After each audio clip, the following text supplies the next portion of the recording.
jërë ngeen jëf yéen ñi safoo site internet bi di Buzz Actu 221 nuyu nañ leen bu baax jaajëfal leen ci kóolu tege sopp bi ak topp bi nga xamante ne rek yi nag ñu koy topp bu leen fàttee abonné di bës cloche de notification yi ngir mën a am yeneen i info. vous savez lan lañ war a def dañu war a yónni renseignements généraux yi ñu dem ci barab yi nga xam ni ñoo tax Sénégal ñu ne bokk nañ ci pays yu gën a corruptible et corrompu sur terre nga xam ni Nations Unies bi li ñu fi mus a def yëpp wane na ni Sénégal dëkk bu corruptible la bu corrompu sax extrêmement bokk na ci dëkk yu gën a corrompu ci kaw suuf ci lu yàlla sàkk donc bokk na ci dëkk yu gën a yàlla xalaat parce que yàlla nee na la corruption est une abomination donc dëkk bu ëpp corrompu ak corrupteur yàlla dafa rëbb dëkk boobu parce que ab jamono yeneen yee sax dëkk yu ëpp corrompu yàlla da koy tasaare wala mu wàcce leen déluge wala mu indi fa musiba yoo xam ni ba parce que yàlla dafa abomination la corruption abomination la dëkk bu ëpp corrompu yàlla du fa wàcc yàlla da koo gedd du fa teg tànk day toog di leen seetaan donc nan la ñuy xeexee ba xeex corruption ba nga xam ni yàlla dina wàcce yërmandeem ci ñun yàlla dina wàcce tuuti yërmandeem ci ñun sinon buñ ko naree kon ne ni le gouvernement a essayé buñ ci waxtaanee ils ont envoyé des renseignements généraux par-ci par-là ci yenn secteurs yi mais baromètre bi était rouge partout amul fu ñu dem dafa mel ni sénégalais yi nguur rek lañ changé mais fépp fu ñu dem dañoo jàpp ñu fa nekk corruption service des mines jàpp nañ waa service des mines police bi fu ñu dem yëpp jàpp nañ leen gendarmerie jàpp nañ leen corps yu bëri yi nekk fi administration ba ci daaf jàpp nañ leen fépp fu ñu dem di xool ba xam njiit yi changé nañ est-ce que ñoom changé nañ est-ce que gars yi changé nañ dara booloo jeex changé ko corruption bi ba léegi mi ngi fa fu ñu dem yëpp fu ñu lambaatu lépp jàpp nañ fépp fu ñu lambaatu service des mines bañ fa ñëwee nu ñu defee mbir yi moom mooy tey boo indee oto dama leen jox benn exemple tey boo indee oto nu tax ñu jàpp leen tey boo indee oto pour nga wut plaque et cetera service des mines déjà mooy parce que da ngay lu gouvernement bi di def ni c'est intéressant balaa ngay wax digitalisation wala def plateforme da ngay xam lan mooy problème bi déjà léegi ñoom ci loolu lañ nekkoon di liggéey lan mooy problème bi fan la problème bi nekk fan la mal bi nekk après nag dinañ xam lan lañ koy solutionner da ngay xam problème doo ko indi solution donc ñoom dañoo tey bi dañoo demoon tasaaroo di xool service des mines déjà nuñ ko doxalee moom mooy tey booy noonu sa oto dañ lay wax nga maanaam nga jël dañ lay jox date déjà date bu ñu lay jox dafay sori date bu ñu lay jox dafay sori léegi tey douane këyit bi mu la jox une semaine lay def te ñoom date bu ñu lay jox day sori léegi diggante bi nga xam ne amoo plaque ak diggante bi nga xam ne CAC lañ koy waxee xaw ma CMC xaw ma genre tour yooyu la CMC je pense bu la douane di jox buy def une semaine ñoom balaa ñu laa joxal plaque dina def da ngay jël rek dañ lay jox benn jour comme dans 2 semaines 3 semaines léegi nag diggante boobu yow amoo plaque booy daw policier yi nañ la arrêté CMC saa yooy daw policier yi nañ la arrêté gis nañ ni policier yi oto boobu noonu nga xam ne amul plaque policier yi 99% bindaluñ leen kayit 6000 lañ leen laaj 3000 4000 donc foofu jàpp nañ moo tax ma ne la foofu jàpp nañ policiers yi nga xam ne ñi ngi ci tali bi que changé guñu dara CMC 15 jours exactement te léegi service des mines ñoom balaa ñu laa defal dara dina def presque 2 mois parce que da ngay ñëw ñu ne la affaire yi daa fees dans 3 mois léegi bu ñu xoolee oto yooyu noonu ñu dëkk a jàpp ci lambaatu ci oto yi leen di expliquer nu gouvernement bi liggéeyee ñu ne ñoom 99% ci policiers yi ci oto bi nga xam ne amul plaque gis nañ ni policier bi da ko encaissé dugal ci poosam te loolu yëpp renseignements généraux yi ñoo ko doon liggéey ak ñoom dañoo gis ni policiers yi dañuy encaissé yii 6000 sans kayit sans benn kayit dañuy jël sa 6000 des fois ñu leen dugal ci site bi nga fay récupérer sa 6000 n'est-ce pas duñ la jox kayit wala récupérer 3000 wala récupérer 2000 mais xool nañ daal ni dara changé gul ci policiers yi nga xam ne ñu ngi ci tali bi ba léegi corruption bi aggravante ba léegi ñu ngi continuer di def corruption. bu ñu demee service des mines aussi kayit bu ñu leen war a jox c'est pas renouvelable c'est pas renouvelable ok CMC c'est pas renouvelable benn yoon la boo gisee pour renouvelable rek dafa joxe xaalis c'est pas renouvelable voilà ci document yi ma yor voilà de yi nga xam ne gouvernement bi ñoo def c'est pas renouvelable CMC voilà donc bu fekkee renouvelable dañ ko renouveler rek mooy waa ji fay na xaalis am na corruption jàppal kooku nekk corruption am na mais c'est pas renouvelable au Sénégal c'est impossible léegi kon service des mines ñoom dañoo def benn structuration boo xam ni maanaam yow boo ñëwoon tey këyit bi ngay soxla doo ko am comme léegi amoo ko léegi dañ lay wax ne la fayal 50 000 wala 25 000 pour doo xaar boo bëggul xaar boo bëggee 2 jours 3 jours yi rek la ko da ngay joxe 50 000 donc ils ont encaissé les 50 000 ñii yenn yi 25 000 des renseignements généraux donc ñu gis ni encore ñoom service des mines dañuy encaissé ba léegi ba suñu doon yàlla tey boo ñëwee ba pare lu gën a garaaw dañuy wax ne boo fayee mun na gaaw wala nga xaar fii 3 mois wala 2 mois par rapport ak parce que da ngay jël rendez-vous te rendez-vous bi mun na la yóbbu ba 4 mois léegi ñoom ñoo ko defee noonu pour pousser nit yi pour ñu fay pour bu ñu fayee mbir yi mun a gaaw léegi fay boobu nag lépp dañ koy dugal seen i poche ñoom waa service des mines noonu la ñuy encaisser xaalis bi ñu gis ni xaalis boobu yëpp 25000 ba 50000 la boo xam ne oto yi noonu la ñuy jëlee oto yi di jël ba pare lu gën a garaaw oto bi nga xam ne dafa war a ñëw dañ li koy wax ne ko kon da ngaa fay jarul ngay ñëw da ngay photo rek carte grise bi mooy genre weñ boobu nga xam ne day bind numéro yeeg yooyu sasi bi ci bunt bi yooyu ngay photo ko nga yónnee ñu ko yow boo leen fayee 50000 wala 25000 da ngay photo rek numéro sasi beeg yooyu jarul ngay ñëw donc li nga xam ne oto dafa war a ñëw ñu xool ko service des mines xool ko et cetera soxlawul fay nga corruption donc soxlawul sax ngay ñëw bu la neexee oto bu mu ñëw photo lool rek yónnee leen ko ñu encaissé 50000 wala 25000 foofu it gouvernement bi yëg nañ ni gis nañ ni foofu kon corruption jógewu fa ñu demati fépp parce que dañoo jël ay quelques kii dem nañ bureau des passeports dem nañ ci mairie yi dem nañ ba daaf moom laa leen di expliquer ne leen 99% corruption bi moo fa nekk nit tulleeg màlle 0,1 changé gu fa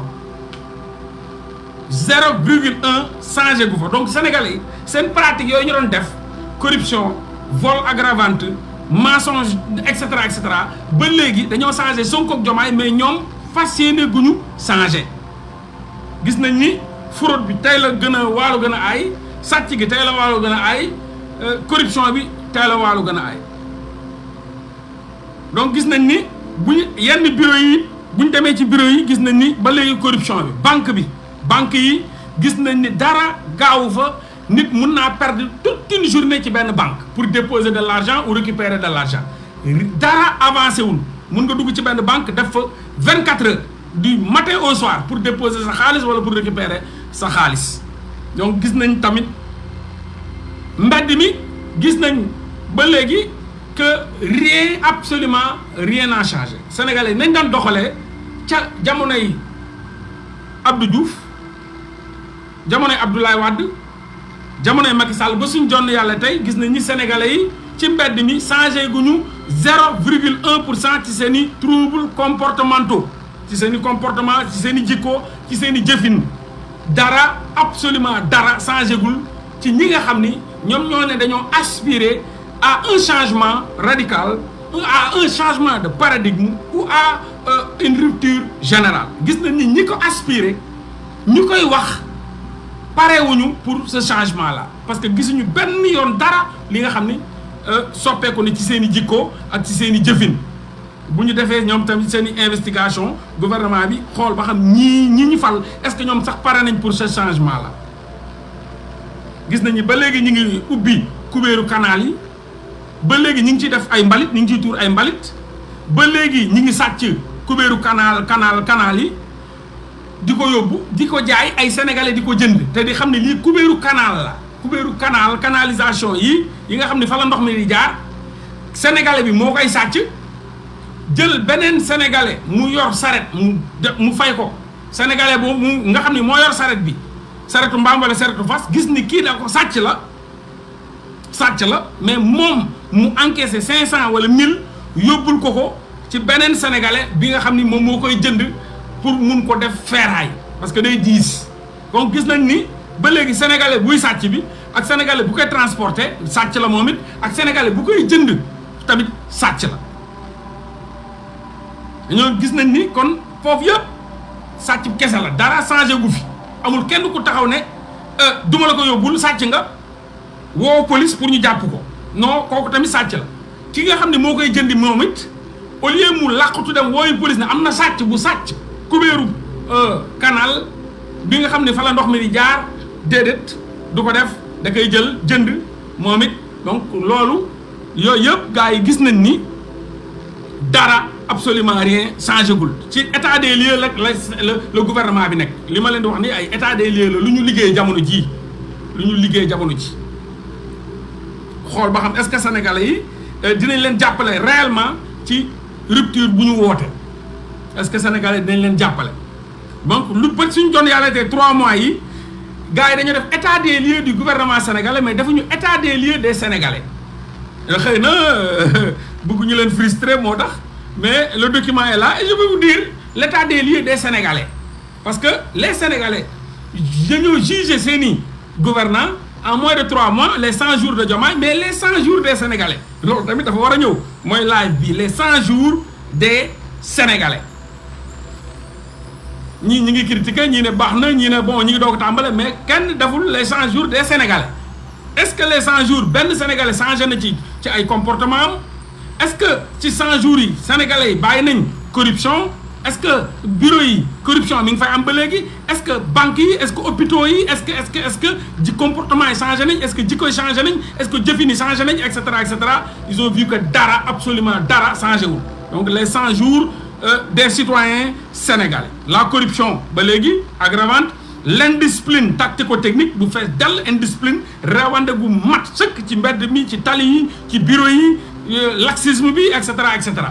ubbi ay kubéeru foos dem jaayi ji ko fu waay neex lal jaay et cetera donc allées yi yëpp marché lañ ko def donc gis nañ ni état civil yi buñ duggee ci état civil itam gis nañ ni benn mafia bu garaaw bu organisé moo fa am nan la ñuy sàccee li nga xam ni moom mooy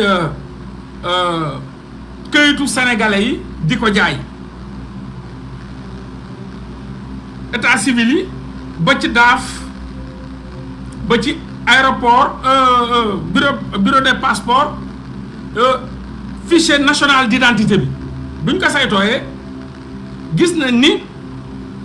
bari na ay nit yoo xam ni am nañ ay extrait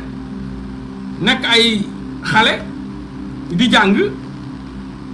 ñu ci bari dañoo mujj sàcc seeni numéro extrait jaay ko ñu gis ni ñeneen yow sa extrait am na ku ci am carte d'identité sa extrait am na ku ci am passeport ñu gis nañ daaf ni dañuy écraser lu ñu naan écraser këyitu jàmbur yi officier état civil yi corruption dañuy encaisser jël yow sa carte d'identité sa numéro extrait jaay ko keneen koo xam du sax sénégalais kañ koy jaay moom mu jël ko dem wut ci carte d'identité bu demee bu gars yi ubbee fichier national identité bi dañuy gis ne waa ji numéro bi mu yor moomu ko mais day fay ñu ci fi nga xam ne moom mooy daaf ñu écraser ki nga xam ne moomoon numéro bi ñu écraser ko ci ay ñi ngi encaissé ci 400 000 500 000 daaf ñu defaral la carte d'identité yow ci numéro identité wu keneen nga dem bureau des passeports ñoom it ñu écraser li nga xam ne moom moo nekkoon foofu nekkoon ci ay sa numéro identité et tout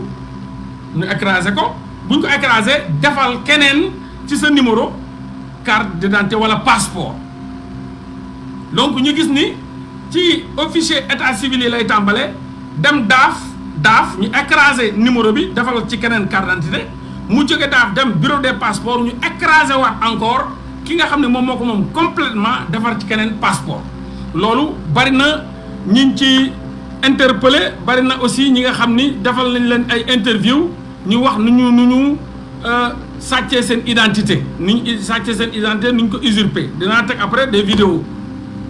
donc mairie yi dara ay sénégalais fa ne dara changé wul ci seen i comportement daaf aussi service des mines passeport bureau des passeports ci tali bi aussi dara changé gul ba léegi policiers yi ñu fay teg ñi ngi sàcc xaalisu sénégalais yi dara demu ci keesu état bi ci seen poche la jëm ak ci seen i boolu añ ak ci seen boolu reer kon gis nañ loolu aussi donc gouvernement bi def nañ saytu gis nañ loolu donc cerveau usurpation bi nag ñi waa daaf lañ jox ni ñooy yor cerveau usurpation bi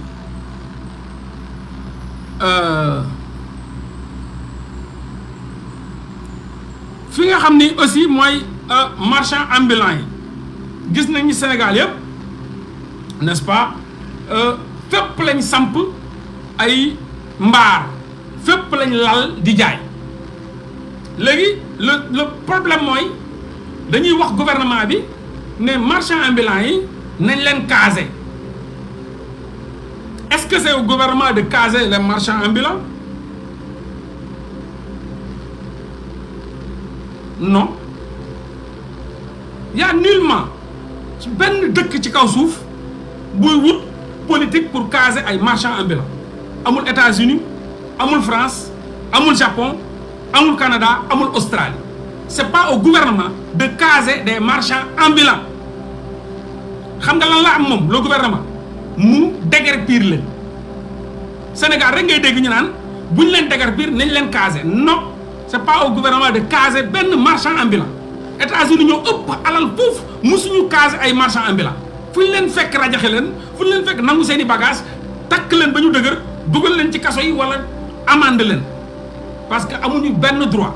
au Canada en France et foo dem ci àdduna ci dëkk yu développé wu am alal amul benn gouvernement buy caser marchand ambulant c'est strictement interdit c'est pas au gouvernement de caser des marchands ambulants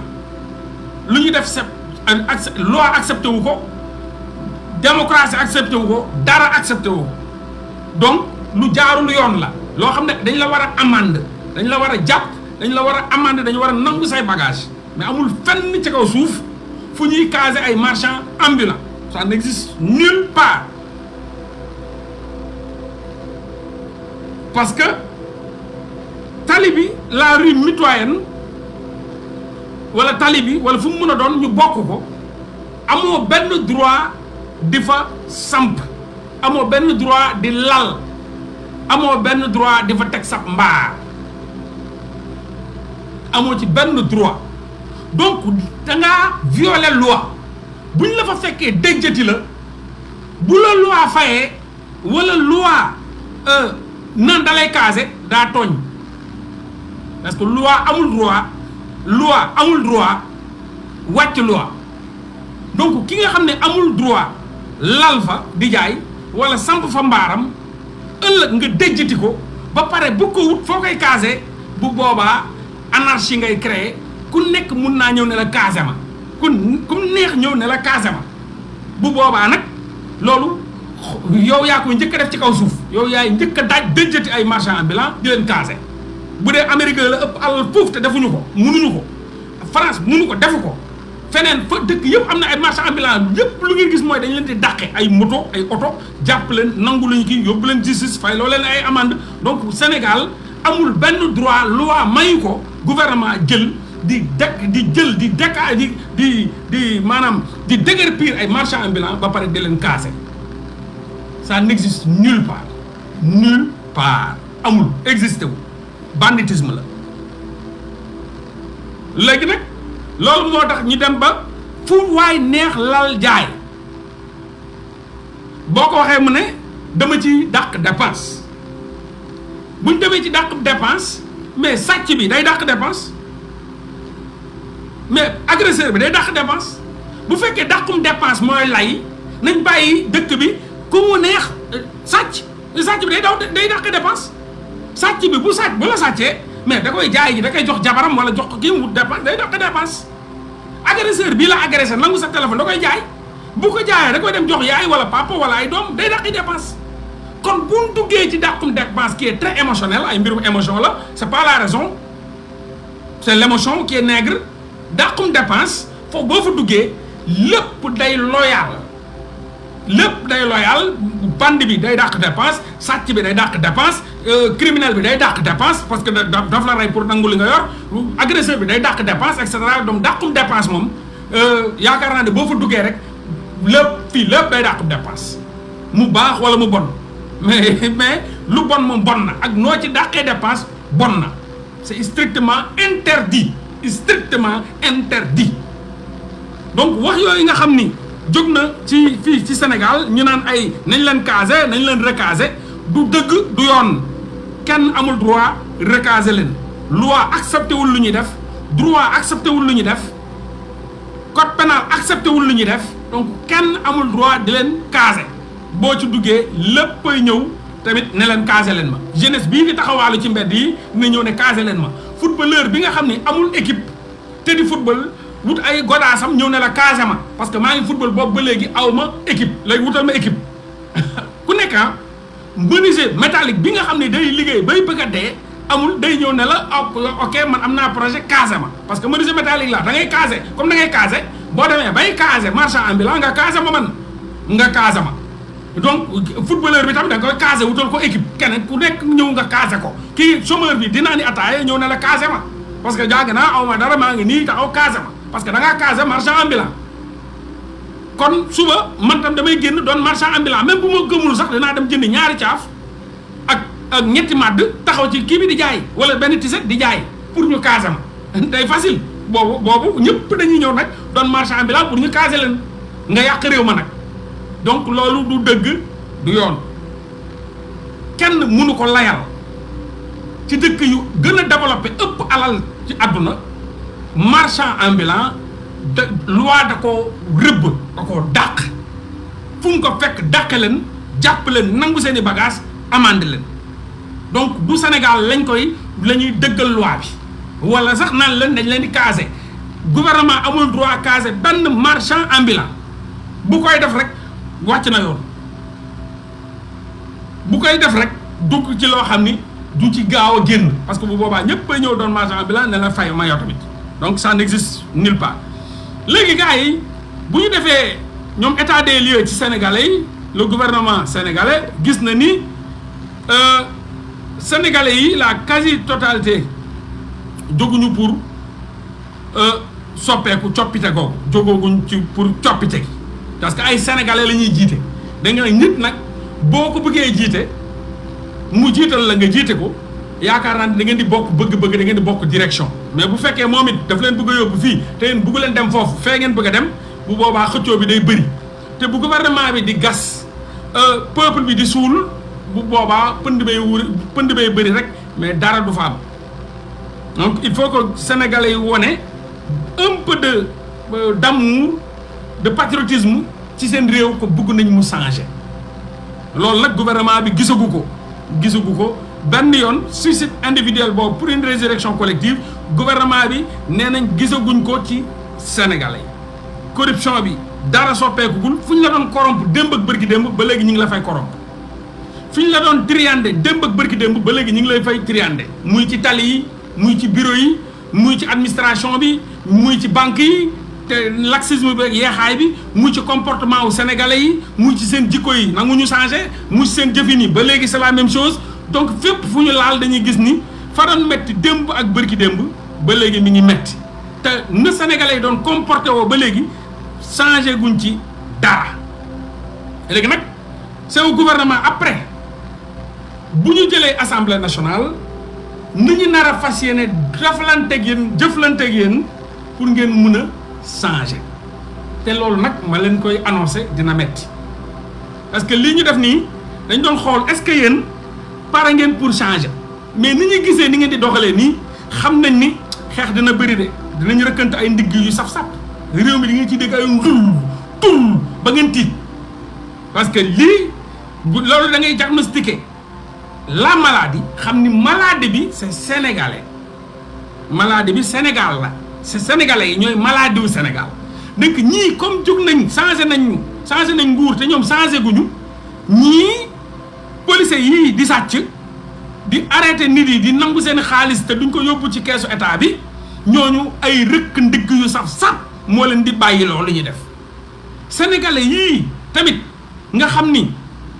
dañoo gaaw ci corrompre nit ay rëkk ndigg yu saf moo leen di arrêté loo corruption bi li nga xam ne moo am daafit jàpp ay nit tëj leen dàq leen rek moo koy def donc bu ñu jógul balaa gouvernement bi di jóg mbir yi dina sàppaaral bu soobee yàlla donc lu ñuy waaj la ñoom nag parce que dañuy xool di tester sénégalais pour xam léegi nag loolu yëpp nag dina ñëw ay loi yu ñuy changé la da ngay xam peuple bi ni muy doxee nga indi loi yooyu voté ko assemblée nationale loolu mënaguñ ci dara lan moo tax gouvernement bi mënaguñ ci jóg parce que mënaguñ ci dara amuñu mainmise ci dara gouvernement bi mënagul jiite ci dara ñu ci bëri ñu ngi toog fii assemblée nationale lañ leen votelee seeni loi ba ñu toog donc ku ci mel ni Bassirou Gueye Ousmane Sonko mënu ko fa jële président bi mënu ko fa jële parce que dañ ko voté assemblée nationale donc lu ko fay jëlee assemblée nationale la conseil économique et social que ku ko fa mu toog ka ko fay jëlee du yow du président du keneen kii la assemblée nationale la donc loolu moo tax déclaration de politique générale boobu bés bu amee di ngeen gis ni ñoom def nañ lii bu mat sëkk te ay loi la yu ñu nar a voté assemblée nationale yu baari dina jëm ci sénégalais nan la leen di yaree nan la leen di tegee ci yoonu njub pour ñu mun a jubal ak nan la ñu war a jubbantee donc ci yoonu jubbanti bi noonu lañ nekk di xool nan la sénégalais yi di doxalee ak nan la ñuy comporté woo waaye bokk na ci maladie wu gën a doy waar ci sénégalais yi mooy corruption dara changé gu dara de jàppale ni daal sénégalais yi lii lañ changé gu gouvernement point du ci jikko du ci doxalin du ci comportement du ci nekkin dara amul rupture problème bi nag sénégalais yi laay wax sénégalais yi dara amul rupture ci ñoom donc réforme yooyu yëpp dina dem ak ni ñuy war a ni ngeen nu sénégalais yi di doxee loolu moo tax ñuy diagnostiquer le terrain nu sénégalais yi di est-ce que changé na mais dara changé gul absolument rien nee nañ dara changé gul voilà donc jàppale ne daal benn changement moo fi amagum moom mooy jëlee fi Macky Sall teg fi Diomaye jëlee fi Amadou Ba teg fi Ousmane Sonko loolu kese moo fi changé gul dara changé gul dara ci yéen sénégalais sax laay tàmbalee ci yéen sénégalais balaa ngaa réclamer changement wu kee yow est-ce que changé nga ci yéen sénégalais léegi nag xeex gars yi ñi ngi wax naan lan moo tax muy yeex lan moo tax affaire yi yeex ok lépp tamit xeex boobu yëpp ay loi yu ñu voté woon assemblée nationale la te gis nga booy xeex da ngay waajal sa bopp munoo ñëw di xeex ak ñoo xam ni waajaloo sa bopp noppeekoo xeex dafay ànd ak li nga xam ne armement yi nga préparé yow pour mën a dem au front pour mën a dem ci combat amagoo assemblée nationale bëgg ubbi dossier naan da ngay dàqe ay criminel fooy jaar justice bi réformé goo ko ne da ngay dàqe ay criminel fooy jaar donc lépp maanaam jàppaleen ni gouvernement Sonko ak Diomaye mi ngi tàmbalee ci buñ dissoudre assemblée nationale changer justice bi nu muy doxalee teg fa ay magistrats yu digne yu honnête yu loyal yu dëggu yu dogu ci dëgg yu dox ci jubal jubbanti bu boobaa nag jàppal leen ni gouvernement Diomaye tàmbali na mais jamono jii les séquelles du gouvernement de Macky Sall moo fi ne ba léegi Sonko ak Diomaye ci 100 jours yi à part ni ngeen leen fi fal ñuy defar seen équipe dara munu fi soppeeku ko munul am tant que justice bi réformé wuñ ko changé ko organiser ko teg fa ay magistrats yu loyal yu digne yu dëggu te yu dogu ci jubal jubbanti ñu assemblée nationale bi ñoom ñu mun fa am majorité pour ñu mun a nag teg dossier yooyu noonu génne dossier yëpp jox ko justice bi voté dindi yëpp li nga xam ni moo leen doon protéger ñoom ñu fi jógee loolu leen di protéger ñu daane lépp teg fi ay loi changé li nga xam ni mooy yu bëri ci code pénal bi pour premier ministre bi ñëw def déclaration de politique générale wax lan lañ fas yéenee jiite réew mi pour mbir yi commencé nag fu boobu boobaa Sonko ak Diomaye dañu am mainmise ci mbir yi dinañ mën a doxalee nu ñu bëggee voilà nu ñu bëggee mais jàpp leen daal pour l'instant lu ci bari mënuñu ko changer parce que fi ko nguur gële bàyyi la dañ ko voté assemblée nationale ñoom ñu am fa majorité protéger nañ seen bopp ñoom seen bopp dañoo protéger seen bopp du da ngay ñëw rek ne këppet jël yóbbu leen juger leen donc dara mënu ko fi am ci ay que justice soit faite et cetera mënuguñ ci dara même bëgg nañ ko mais amuñu fi ñuy jaar parce que amuñu mainmise assemblée nationale amuñu ko fenn donc mënaguñ def dara ay réforme mënaguñ ko def mënaguñ changer dara benn loi mënaguñ changer tous donc loolu du ci ñoom mais fañ ko làq la donc il faut que ñu dem assemblée nationale bu ñu paree mu am déclaration de politique générale bu ñu paree ñu changer justice bi teg fa ay nit yu dëggu yu digne après bu boobaa nag loo am boo leen yaboo ngeen jàpp ngeen ne Sonko ak Diomaye la loo leen gis bés bu assemblée nationale bii tegoo majorité ci loxoy Sonko ak Diomaye justice bi ñoom ñu changé ko réformer lépp dugg assemblée nationale changé def voté ay loi changé loi yi bu boobaa nag lu waay joxoñ ne Sonko Diomaye la ñëpp nangu ne Sonko Diomaye la parce que am nañ lépp lu ñu bëggoon dissoudre nañ assemblée nationale teg nañ fa seen i am nañ majorité peuple bi jox nañ leen ko léegi nag loi yi ñi ngi dugg nu mu bëgg a changer il faut ñu changer loi yi justice bi aussi ñu jox leen dossiers yi bu boobaa nag lépp lu am mun ngeen jàpp ne Sonko Diomaye la mais pour l'instant nii loo leen wax tooñ leen parce que amuñu mainmise ci dara voilà ngeen xamee ko noonu waaye daal gis nañ ni ci 100 jours yi sénégalais yi changé guñ voilà bilan 100 jours yu Diomaye yi wax nañ ko waaye sénégalais yi fàtte nañ ni il faut ñu débat bilan wu 100 jours yi yu amul ci benn télé sénégalais est-ce que rupture feeñ na ci sénégalais déedéet est-ce que rupture am na ci tali bi déedéet est-ce que rupture am na ci bureau yi déedéet est-ce que rupture am na ci banque yi déedéet est-ce que rupture am na ci mbedd yi déedéet est-ce que rupture am na ci comportement wu sénégalais yi les troubles comportementaux déedéet est-ce que rupture am na ci seen jikko yi déedéet est-ce que rupture am na ci seen jëfin yi déedéet est-ce que rupture am na ci nu ñu doon doxalee déedéet donc zéro rupture ci sénégalais yi 0,1 amul rupture ci sénégalais yi nga xam ne ñoom ñoo ko bëgg kenn lànk gum nañ ne duñu changer seen ñu ñu doxale léegi nag ay loi dina leen changer loolu ngeen di doxalee par force voilà dañu leen a may 100 jours pour xool est-ce que yéen di ngeen changer mais comme nangu leen changer jàpp leen ni ay loi dina leen changer par force nag force fa la force di ñëwee ay loi force reste à la loi dina ñëw te bu boobaa nag ay rëkkante ki mbëkkante la bu kenn yuuxu 100 jours lañ leen may pour ngeen changer ngeen lànk nag rek bu tëdd ci suuf ne changer wu leen ni si seen comportement ni si seen doxalin bu boobaa nag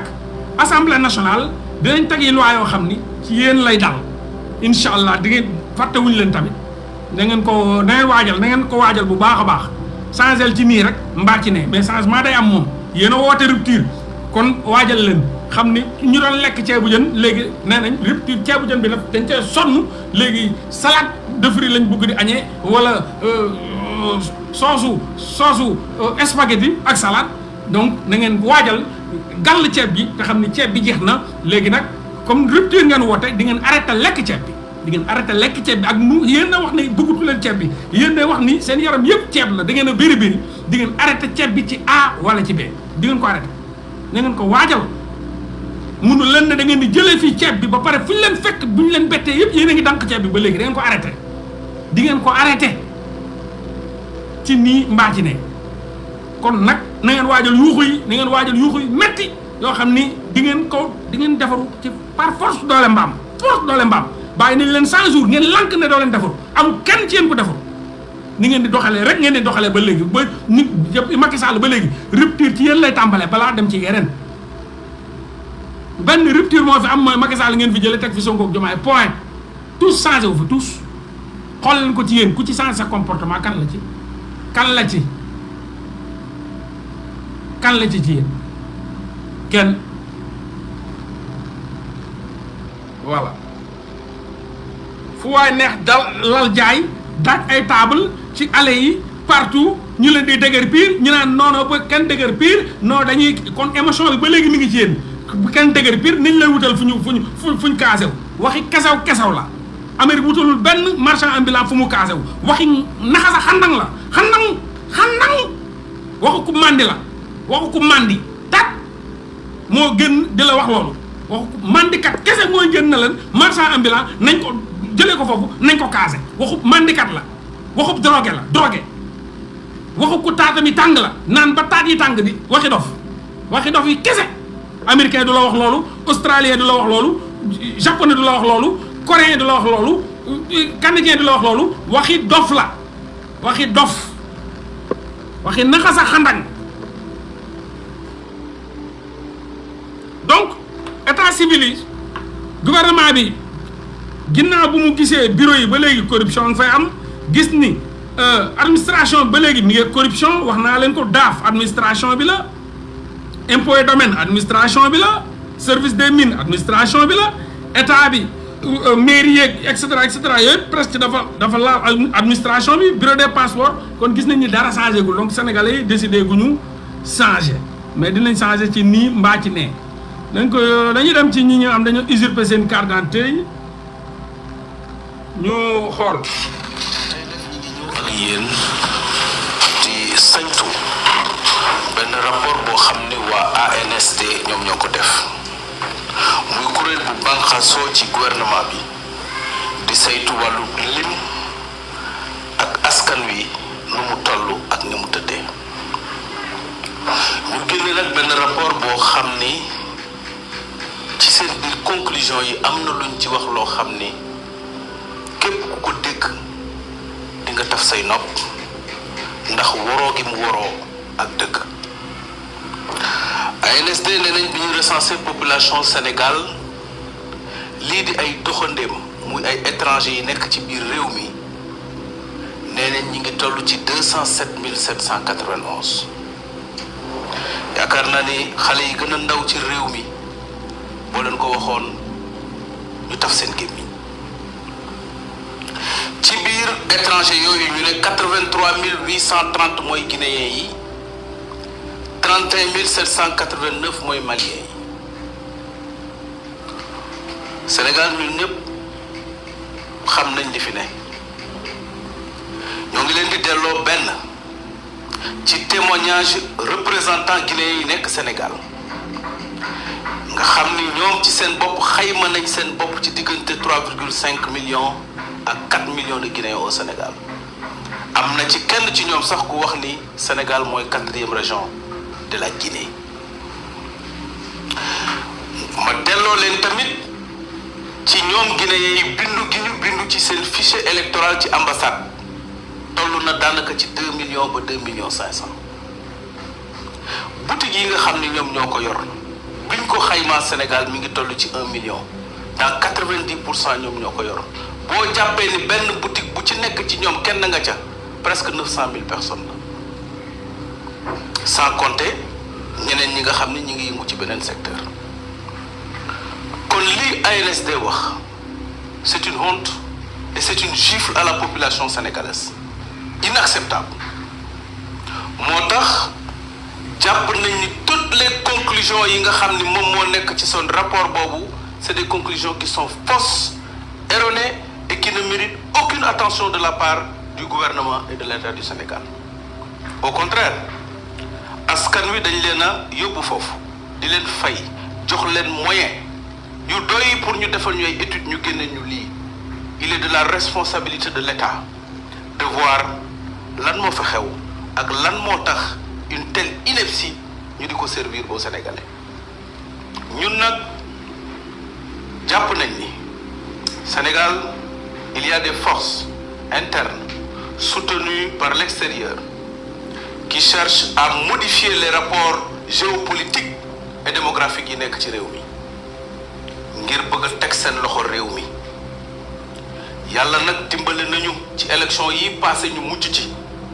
yéen ñëpp xam ngeen fi may waxee grâce à la formidable volonté et la mobilisation du peuple sénégalais ñu fal président Diomaye ak Sonko ci seen mérite waaye nag ñu leen di xamal ni bañ gi sénégalais yi bañoon seen réew dem ci loxoy jàmbur bokk na ci li leen teg foofu. réew mii di Sénégal li mu laaj ngir wutal doomi Sénégal ay xëy li mu laaj ngir indi teraanga ci famille sénégalaise yi dafa soxla politique bu rigoureux ci wàllu immigration. loolu nag fan yii yëpp seetlu ngeen ni débat bi mi ngi sur la place publique. La nécessité de réguler le flux des étrangers au Sénégal à travers des cartes de séjour. La nécessité de procéder à l'audit du fichier national d'identité. La nécessité de récupérer les cartes d'identité usurpées et de veiller à ce qui se passe au niveau du fichier électoral ngir réew mi bañ a daanu ci loxoy jàmbur. loolu lépp nag am na ay nit ñu nekk ci biir réew mi am loxo yu nekk seen ginnaaw yu koy jéem a faagaagal pour distraire le gouvernement alors que lii dara gënu ko urgent ci réew mi. léegi dañuy dem ci léegi comme ni ñu ko waxee ni nga xam ni dañu usurper seen identité duñ jeex nag ay vidéo sur vidéo la. salaamaaleykum. waaleykum salaam. ñoo ngi toog tey ak Yaya Jammeh moom ñu woon na fi fan yële passé def témoignage ni doomam dafa bëggoon def concours armée soxla woon nationalité sénégalaise jël carte d'identité baayam dem Sédhiou bi mu demee Sédhiou ñu ne ko sa carte d'identité bii nga xam ne sa papa moom la fi indi baaxul keneen na ci ne doom ji daanaka noonu la mujjee deful concours d'entrée dans les forces armées moom nag mu xam ni am na yeneen doom yu nekk ci ginnaawam te li dal doomam jooju mën na ko dal mu ne nag lii dinaa jóg régler ko mu dox ci ba sonn bi mu ñëwee ñu wutloo ko kayit yi nga xam ni moom la yor ba mu wóor ni ñu moom extrait de naissance bi donc carte d'identité bi moom moo ko moom ñu dem dig li tax ñu dem dig nag dañoo jàpp ni ki bindu ci kayitam y a certainement de l'usurpation de carte d'identité nationale bu ci am moo tax ñu dem fa bañ fa jógee nag ñu yóbbu ko au niveau de la DAF lañ fa fekk ci nit yuy jàmbat la même chose que moom li muy jàmbat loolu rek wone na l'ampleur du phénomène d'usurpation de carte d'identité nationale bi am ci réew mi bi mu leen wonee papier bi ñu xool ko ni ko léegi c'est réglé sa doom mën na dem wuti certificat de nationalité c'est réglé carte d'identité bi delloo nañ la muy loo xam ni facilité bi ci nekk elle est déconcertante dans un service de police un citoyen boo xam ni mi ngi toll nii ci at yor carte d'identité juddoo ci réew mi nit ñëw bindu ci mu am ci jafe-jafe ba doomam loru ci nga di ko réparer de cette façon-là pour ñun une police républicaine doit être en mesure d'aller jusqu'au bout pour savoir kan moo bindu ci turam yan circonstances la ci bindoo kan moo ko defal lii nag ñun daf ñuy jox un début d'explication ci phénomène bi ñu gis ci réew mi ñun ñëpp seetlu nañ une communauté étrangère bu nekk Sénégal boo xam ni koo ci làmb ci ñoom yaa ngi fa fekk carte d'identité nationale. boutique de quartier yi ñuy ubbee seen boutique yi carte d'identité Sénégal lañ koy ubbee Wave yi ñu yor ci dëkk bi carte d'identité Sénégal lañ koy ubbee amul kenn ci ñun ku ci xamul kenn ñaar ba ñetti nit ñoo xam ni bërki démb lañ fi ñëw bu ñu ñëw dañ lay tàllal carte d'identité Sénégal bu bees tàq. lii bokk na entre autres ci liy wone la façon bi nga xam ne ñoom la ñuy amee carte d'identité ci réew mi ñu di ci interpellé nag naturellement waa DAF ndax ñoom ñooy defar carte d'identité yi fii amul benn usine amul benn kër amul benn société buy defar carte d'identité fichier national d'identité bi nekk ci seeni loxo ñoom amul kenn ku fay dugg di dugal ak a génne kii dafa nekkoon ci carte d'identité bi ñu génne ko ci ba doomam loru ci keneen nekk ci mu ñëw ni leen maa ko moom ñu delloo ko ci kon il y a un problème il y a véritablement un problème au niveau de là où on fabrique les cartes d'identité nationales dans ce pays. donc dañuy dem ci keneen yaa bëri na ay seede trop dañuy dem ci keneen ñoo xam dañoo usurper seen identité ba léegi bu leen fàtte ni comme ni ma koy waxee sénégalais yi ñoom ñoo koy def ñooy usurper ñoo nekk DAF ñoo nekk ci mairie yi ñooy dajale ñoo nekk ci mairie yi ñoo nekk ci état civil yi ñooy jël carte d'identité jàmbur yi xam naa ci ñu bare donc dañuy demaat ci keneen bokk na ci tey rappeur bi nga xam ne xam ngeen ko mu tudd Gaston un rappeur mu jot am soxna am doom bu jigéen muy ñaar doomam donc ren pour mu mën a def BFM lu nekk daj na ko te doomam Nabi Choucair la juddoo mu déclaré ko ci mairie Grand Yoff moom Gaston rappeur doomam bu jigéen boobu dañoo usurper identité am ba mu demee di ko defali ji ay këyit dañ ko xamal ni këyit yooyu nga xam ni sa doom bu muy judd fii ci Nabi Choucair nga déclaré ko fii këyit yooyu jël nañ ko jox ko keneen mu ngi ci turu keneen moom Gaston rappeur ci boppam subir na loolu doomam boobu pour mu mën a def BFM lu nekk daj nañ ko fu ne dugg nañ fa pour loolu moo tax gouvernement bi nga xam ne moom def na ci saytu xam na ni gars yi dañoo usurper identité jàmburu sénégalais yu bare te ay nit ñoo écraser ay këyitu jàmbur jox ko ñeneen donc loolu moo tax le gouvernement ren examen yëpp dañoo accepter ñi nga xam ni dañoo amul sax këyit pour ñu def te loolu mi ngi fi doog a am sensibilisation bi nag moo ko waral loolu mi ngi doog a am Sénégal nit yi dañ doon usurper sa identité ngay dem examen doo mën a dem def bac ñu ci bari defuñu bac dinaa leen jox ay interview yoo xam ni malheureusement dañoo usurper seen identité écraser ko dem jël ko jox ko keneen ñu dem di defi bac mu amuñuy këyit te pourtant déclaré nañ leen seen njaboot déclaré nañ leen fi ñu leen di déclaré ñii BFM defuñu ko ñii entrée en sixième defuñu ko ren nag pour une première fois dans l'histoire comme gouvernement bi appréhendé na ce problème là mu joxe la possibilité à ces gens là ñu def examen bu ñu paree nag ñoom dinañ def li nga xam ni mooy auditu fichier national d'identité bi te incha allah gars yi ñu ngi ci def ay jéego yu am solo donc dañuy dégluwaat keneen mu wax moom tam nu ñu usurper identité bi. salaamaaleykum. ñoo ngi toog tey ak benn waajur bu jaaxle jóge Pikine ndax ñaari doom yoo xam ni dañoo jël seen numéro extrait de naissance soxna suñu bàyyi la nga présenté wu. waaw man maa ngi tudd Adja Soumaré dëkk Pikine tali bu bees léegi nag dama am ñeenti doom yoo xam ne dañ leen a déclaré ci mairie Pikine ñaar ñi bu ñu demee dañuy am seen extrait mais kii ma toogal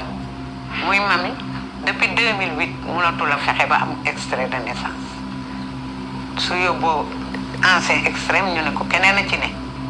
beneen tur ku sant Diallo moo ci ne mag ji Pape Mamadou Cissé moom it mënatul a am extrait am na carte d'identité nag waaye carte d'identité bu jeexee su demee dootu ko amati ndax place am jox nañ ko keneen may laaj nag ndax ñun ci dëkk bi lañ bokk wala bokkuñu ci ndax yéeg beeg wàcc bi di demi tribunal di ñëw dafa métti. d'accord léegi sa doom ji nga toogal. waaw moom 2008. waaw. est-ce que mos naa am carte d'identité ci. waaw mos na ko am. ba carte d'identité ban loolu mooy basang. waaw basang yu mag yi waaw. donc boobu ba léegi mënatu la am carte d'identité. mënatu ko am. d'accord soxna si est-ce que yow am na doom yoo déclaré ci sa carte d'identité bu njëkk ba. kenn rek. sama doom taaw bi. taaw bi waaw ñeneen ñi moom mënoo leen déclaré ndax amatuloo kayit. d'accord léegi yow tribunal bi nga ni da nga cee tay doo ci mën a dem. wallaay loo fas yéene. xanaa porter plainte. d'accord ki nga xam ne moom lañ jox numéro xale yi ba mu am ci carte d'identité mu delloo leen seen numéro ñu mun a am seen extrait pour am carte d'identité. waaw loolu moom dëgg la. waaw. ndax numéro extrait wu soxna si. waaw. ak numéro extrait bi nga xam ni mooy bu Pape Cissé sa beneen doom bi. waaw yëpp maa ngi ko yor. numéro extrait yooyu kenn du ko lekk kenn du ko naan. wallaay. ñi ko jël carte d'identité lañ ciy wuti. ak passeport. waaw. te carte d'identité ak passeport nag boo fa demee di nga fa bàyyi sa empreinte. di nga fa joxe sa photo. di nga fa joxe foo dëkk bàyyi fa ak numéro téléphone. dëgg la. yoon bi ñu leen bëgg a dugal yéen ci yéeg tribunal ngeen di yéeg ak a wàcc. dafa ñàkk seen xaalis dafa metti te mënu leen ko. dafa metti. une police républicaine et patriotique. wallaay. war na mën a bu ngeen porter plainte au niveau de la DIC ñu dem daaf woolu ñooñu. bu ko defee ñoom dinañ leen wax yan condition la ñu amee extrait boobu. loolu moo mën a takkal ñaawteef yi am ci réew mi. sonn nañ vraiment. ndax ñii ku leen gis xam ne ay sénégalais lañu. juddoo ci réew mi amuñu beneen réew. fii de la ñu am Sénégal te mënuñ tuñ fee am kayit. ay jàmbur jóge fële ñëw jël seen extrait am ci carte d'identité nekk ay sénégalais ñoom ñu mujj torox. kon réew mi bu dee am na ay patriote bu dee am na ay gor bu dee am na ñu bëgg réew mi lii dañ cee war a taxaw te beneen yoon nag mënu koo faj lu dul daan jàpp usurpateur yi nangu kayit yi nga xam ne mi ngi ci loxo usurpateur yi ba noppi daan ñi nga xam ni ñoo leen koy defal ñu bàyyi la nga tàggu. donc muy beneen donc ay yu bare lañ ci jël yu bare lañ ci jël ñu dégluwaat kii ñu déglu ci. salaamaaleykum wa rahmatulah ñoo ngi toogaat tey ak beneen victime. donc lii lépp nag gouvernement bi comme ni ma leen waxee gouvernement mi ngi ciy def na ci ay gëstu mi ngi xoolaat fichier national d'identité bi lépp mi ngi koy xool loolu bu ñu yónnee seen agence boobu seen agence bi nga xam ne moo dem pour recenser ñoom gis nañ ni xam nañ dëgg ji déjà xam nañ dëgg ji mooy lu ma leen wax ni gouvernement dafa nekk di tasaare seeni nit ci dëkk bi pour xool est-ce que nit yi ñi ngi tàmbale soppeeku est-ce que léegi dëgg mi ngi dox ci gémmiñu nit yi est-ce que nit yi doon triande bàyyi nañ ko est-ce que nit yi nga xam ni ñi ngi woon ci bureau yi ak ci administration bi doon ay corrompu ba léegi am na sax lu ñu ragal wala lu ñu jomb donc ci lañ nekk di ci dox bu am solo ñoom pour mun a recenser exactement sénégalais yi ak seeni comportement ak li ñuy jógte est-ce que waaj nañ pour mbir ya soppeeku wala rupture boobu donc lii lépp mi ngi ci loxoy gouvernement bi. salaamaaleykum wa rahmatulah ñoo ngi toogaat tey ak beneen victime yoo xam ne duñu jeex te bu ci ñëw gën a doy waar soxna si noo tudd. maa ngi tudd Dieynaba Mané juddoo ci année 1997 ñu déclaré ma ci mairie Dieuppeul Derklé numéro registre 1997 numéro 189. yow yaakaar naa on t'a déclaré à temps. waaw. d'accord sa extrait de naissance daan nga dem foofu di ko am tout le temps saa yoo ko soxla. waaw man ne bu ma juddoo ba 2021 maa ngi doon dem foofu noonu di jëli sama extrait te duma am benn problème dëgg fa yàlla. tout le temps ñu ngi la ko doon jox ci numéro 189 registre 1997. tout le temps 189 bi laa doon jël ci registre 1997. kan nga remarqué problème bi. man de en 2021 bu ma ñëwee pour wut extrait pour defi ji baccalauréat ci laa ñëw foofu noonu ñoo xamal ma ne 1989 bi de moomatuma ko keneen a ko moom man léegi dañ may attribuer beneen numéro muy 1990. ci biir mairie bi lañ la bëgg a attribuer changer sa numéro 89 jox la 90 ci biir mairie bi. ci biir mairie bi ñu bëggoon ko def à l'instant T parce que dama ñëwoon jox leen extrait ñu confisqué extrait boobu noonu rëddaat ko def ci 190 bi man laajte leen le pourquoi ñu xamal ma ne numéro 189 bi man moomatuma ko 190 bi laa moom. noo mujjee woon ak sa baccalauréat boobu. baccalauréat boobu noonu mujjee ma ko def. kon noonu nga bàyyee sa pratiquement sa cursus scolaire. fa laa jaaree nag arrêté jàng. d'accord nga ni da ngaa ñëw jox leen extrait boo xam ni 1989 lañ ci bind ñu confisqué ko jël bi bind ci 1990 daal di lay forcer benn numéro 1990 ni la yow yaa ko moom. loolu la mairie ji ba derk la def. d'accord ba nga fa jógee après noo def. boo ma fa jógee comme tout citoyen ma ne xaaral naa dem xooli ci yoon ci laa demee tribunal moo demee tribunal nag ci laa fa laaj ay renseignement ñu xamal ma ne li mairie bi def amuñu droit def ko parce que loolu tribunal dong la yoon may loolu ci laa demaat encore ci maire Dieuppeul Derklé bi ma expliqué ko encore sama gars moom tamit mu xamal ma ne li tribunal wax muy dëgg donte ne ndax numéro boobu man maa ci am carte d'identité ñaari carte d'identité yëpp man maa ko ci am ancien bi ak biométrique bi donc ñoom amuñu droit changer loolu sans que ñu am ordre bu jógee tribunal donc dañoo jalgati yoon foofu. d'accord ba nga demee tribunal wala ba nga demee bulletin communal fekkaat nga fa registre 1997 bi. bu ma demee bulletin dafa confirmer ne 189 bi man maa ko moom sama tur moo fa ne. d'accord donc suñu comprendre ñoom da ngaa ñëw di wut extrait parce que da ngaa taxawoon ci def bac xëy na ñu wuruj numéro bi jaaxle bëgg la forcer numéro 190 ba finalement ñu mujj la forcer pratiquement jox la benn extrait boo xam ni 190 dañ ko numéroté yaakaar naa jour boobu dañ laa menacé sax ni dañuy woo police génne la. loolu lañ def parce que comme ñaari nit yu doon wax rek la bu ma waxee dama ko laajte la pourquoi mais xam naa insister bu ma doon insister moo ko arrangé wul mu ne ma génn sama bureau boo yéexee ma woo police. d'accord léegi yow est-ce que wóor na la ni numéro 190 bi sax du numéro jàmbur. loolu moom wax dëgg fa yàlla dara wóoruma ci dara wóoruma ne numéro bu ñu ma bëgg a forcer pour attribuer ma ko numéro boobu keneen amu ci extrait wala keneen amu ci carte d'identité ba noppi dara wóoruma ci. léegi loo fas yéene def. léegi li ma fas yéene def mooy dem fa ma xam ne naw ne benn comme fii pays de droit la dem fa ma xam ne doo ne benn porter fa plainte porter mairie Dieuppeul Derklé plainte bàyyi def yoon def liggéeyam te defe naa ne bu dee Sénégal nee nañ pays de droit la te yoon def fee am solo lool jot naa ne dinañ ma may dëgg parce que di jaabante tout le temps tribunal di fa dem di paas di dem man de du lu may mën surtout ci loo xam ne yow yaa nekk ci dëkk donc nag maa ngi bàyyi yoon def liggéeyam te defe naa lii bu ko yoon toppee dinañ xam kan moo ko def bu boobaa yoon def liggéeyam ci moom parce que li mu def du yoon te balaa mu koo def ñeneen tamit ñuy souffrir comme man lu ma souffrir vaut mieux que état yoon def liggéeyam ñu arrêté ko dès maintenant balaa ñeneen di ci doon ay victimes parce que du yoon. waaw li nga wax moom dëgg la. donc bari na yi nga xam ni wax nañ ci donc bari na trop ku ci nekk ak sa problème mais c'est presque bu ñu ko recensé presque lu ñu naan 1 million de sénégalais yu ñu sàcc seen identité 1 million de sénégalais yu ñu sàcc seen identité jox ko ñeneen ci 400 000 500 000 problème bi nag ci mairie bi ba ci daaf bi ba ci fu ñuy defaree carte d'identité muy daaf ba tey ba fu ñuy defaree passeport muy bureau des passeports dañ fa ba léegi dañuy écraser li ñu naan écraser nit ñëw jaaroo tribunal jaaroo fenn fay 400 000 500 000 800 000 ñu ñëw écraser boobu noonu dind ko ci système bi changé donc yooyu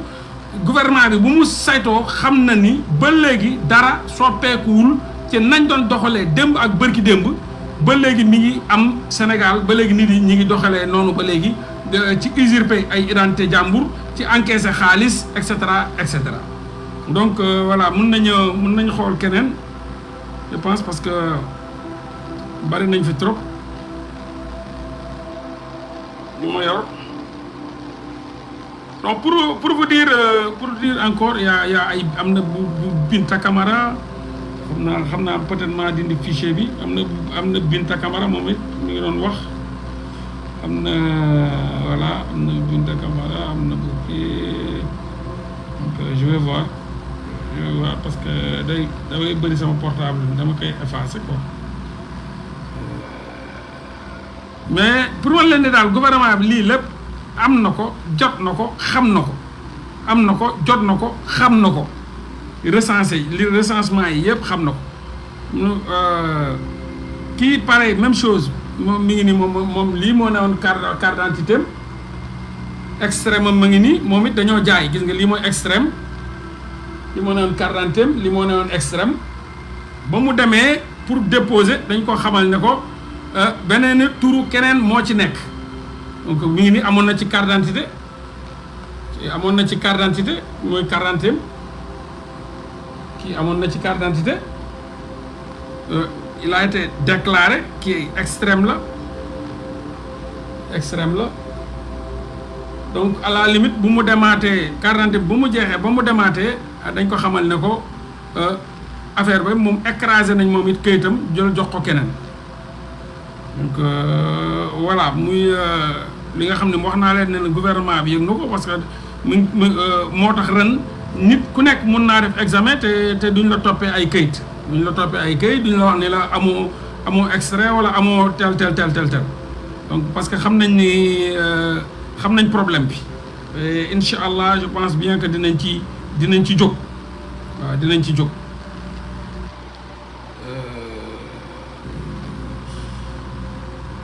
su bari ma ko dindi xaaral ma xool sama kii bi donc daal dëkk bi moom bëri na urgence bi taxaw na état bi xam nañ ko ñu ngi ciy dox waaye daal di leen xamal ni boo leen bëggee jàmm am moom il faut ngeen jàppale leen ci ni ñuy doxee ngeen bañ leen faxastal mooy ngeen changer comportement yi il faut ku ci nekk ci yéen changer ni muy doxalee ni muy appréhender ni mu doon defee mu changer ko parce que lu am solo la lu ci am solo la waaw lu am solo la ci lu mun a doxal réew mi parce que réew mi mënuñu xeex ba pare après bëgg a continuer suñuy habitudes yi ñu amoon ñu bëgg a continuer même les mêmes habitudes di comporter woo les mêmes comportements et cetera loolu moom mënul nekk c'est pas possible soit ci nii lay changer wala ci nee mais changement moom dina am voilà bale bi dina saf-saf ba pare duñ yem ci bale dinañ bale te dinañ raxas ba mu set waaw dinañ bale te dinañ raxas ba mu set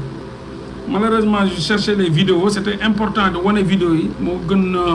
mooy gën wax bi quoi parce que di nga mën a wax ku ne dina mën a wax mais wane vidéo victime yi tam ce serait très très très important parce que vidéo victime yi ci boppam ñooy waxal seen bopp ci xam nga sénégalais moom daa bëgg preuve ko gën a loo gis les gens peuvent participer dire leurs idées leur façon de voir mais c'est plus important dugal vidéo ñi nga xam ni ñoom ñooy victime yi voilà bu boobaa nag doo werante sax du ci am voilà parce que loo teg rek dina am ñu ñëw bëgg a taxaw werante bëgg a ne non mais c'est pas si xam nga ay conspirationniste lañ quoi ñoom pour ñoom lépp conspiration la lépp deal la lépp mafia la lépp kii la tant que dalu leen mënuñu gëm ni am na ñuy souffrir en silence voilà je pense que j'avais les vidéos mais malheureusement fichier bi laa effacé mais dinaa ko télécharger dinaa ko indiwaat donc comme ni ma leen ko waxee dina am bale dina am raxas dinañ bale te dinañ raxas parce que vraiment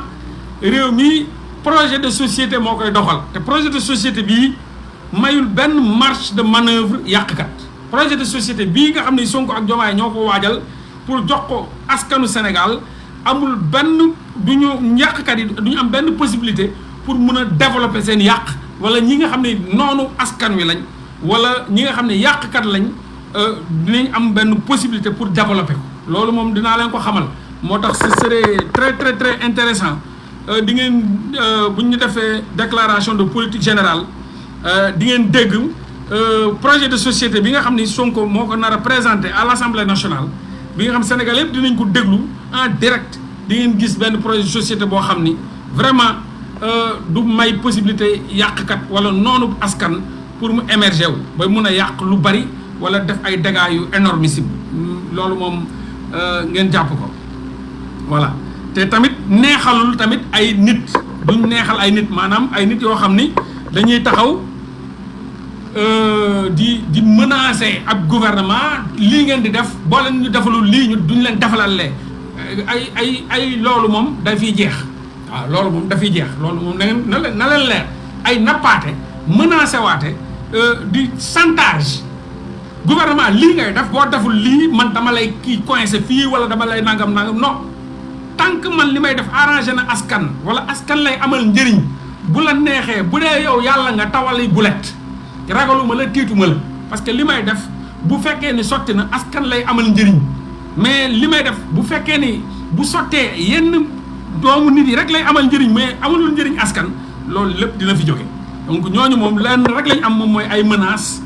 wala manipulation wala nappaate ay booma kiiwul man dama lay xeex fii wala wa nangam ak nangam yooyu moom yaakaar naa ni nguur gi incha allah pare nañ ci loolu lépp voilà donc dinañ présenter projet de société bi bu soobee yàlla waaye daal liñ mën a wax rek moom mooy il faut que sénégalais yi encore une fois jóg pour changement il faut que sénégalais yi jóg pour changement lillahi wa rasuli boo leen jógul pour changement rek dina metti voilà il faut ngeen jóg ci changement di wax ni encore une fois ne gars yi ñi ngi def nañ ballon de sonde gëstu nañ fépp gis nañ lépp di wax waa service des mines gouvernement bi yëg na lépp encaissé yi ngeen di encaissé rendez-vous yi ngeen di sànni nga xam ne borom oto bi ñëw jox la xaalis mooy gën a yomb ci moom mu naan day jël rendez-vous bu am 6 mois war a téye otom du ko dawal di xaar CMC bi jeex mënu ko renouveler di xaar loolu lépp yëg nañ loolu nu ngeen defee nu ngeen structuré woo ba nga xam ni corruption rek moo fa mun a am nit ki mënul def leneen lu dul corruption donc corruption boobu nga xam ni ni ngeen yéen a tëj fépp ubbi fenêtre corruption bi gouvernement bi yëg na lépp fi nga xam ni mooy daaf gouvernement bi yëg na lépp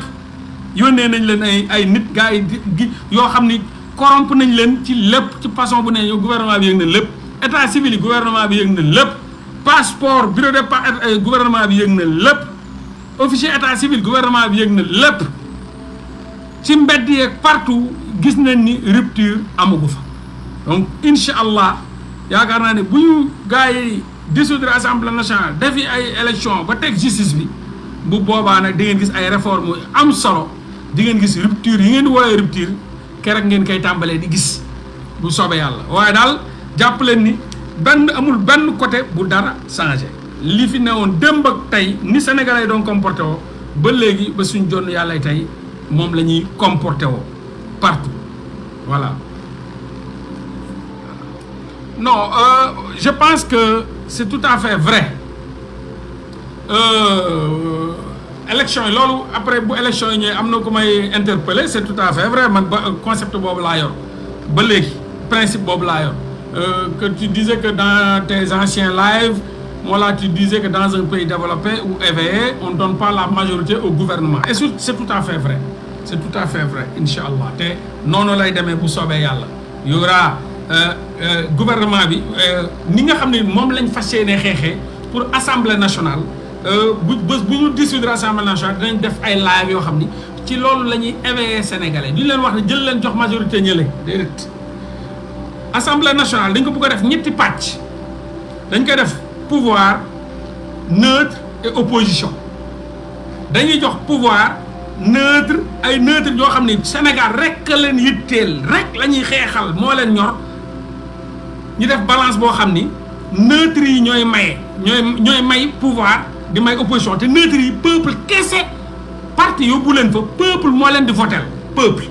maanaam ay neutre ku ci mel tey ma jël jox sama bopp exemple man nga xam faruma Pastef du ma opposant neutre la réew mi rek ko ma ñor tey bu Pastef dugaloon loi boo xam ne arrangé wul askan wi dama koy xeex damay ànd ak bu boobaa opposition bi xeex ko bu fekkee Pastef dañu dugal loi boo xam ne gëstu nañ ko mu arrangé askan wi bu boobaa damay ànd ak moom donc neutre yi ñooy may gars yi doole bu fekkee ni lu ñu nar a voté arrangé na askan du lay askan wala mayu leen doole pour ñu toroxal askan wi bu boobaa bu ñu amee loolu dañuy toroxal askan wi bu boobaa ñi ne ci digg bi ñoom dañuy balancé wu ne la ñii dañuy daan donc loi boobu du jàll donc loolu musul am Sénégal il faut loolu am Sénégal mooy assemblée nationale bu ñett mooy ñi nekk ñoo xam ni parti moo leen indi parce que parti au pouvoir parti bi moo leen def ci liste bi façon bu nekk mun na ci dugg ab bandi mun na nekk ci biir sàcc mun na nekk ci biir criminel mun na nekk ci biir wuyu mun na nekk ci biir caga mun na nekk ci biir drogue mun na nekk ci biir donc bu boobaa parti moo leen fa indi ñoom pouvoir bi ñu leen fa teg seen liste la liste boo xam parti bee ko dugal lépp mun na fa ne beneen liste bi parti moo leen dugal mooy opposition waaye ñi nga xam ni peuple bi dañ leen di teg ci digg bi demeewuñ ci benn parti doxuñu ci benn parti ñooñu peuple bee leen ñor peuple bee leen yitteel peuple bee leen di jëlal seen bopp ñu doon ay député wu peuple ay muy whatever Ababacar Mbuub wala benn comme genre Cheikh Omar Diagne wala benn genre benn nit dof wala benn Karim Xurum Xaq wala benn ñu ñëw sama bopp rek wala benn whatever ay neutre yoo xam ni yu gëm peuple bi yoo xam duñu ay corrompu gëmuñu lu dul askan lu dul seen adduna yëpp dañoo mus a wane ne askan rek a leen ñooy nekk ci dëgg bi ñooñu nag ñooy poids buy balancé wu xam nga dañuy jël benn di natt benn poids nga jël benn poids nii nga jël mbir mi sotti fii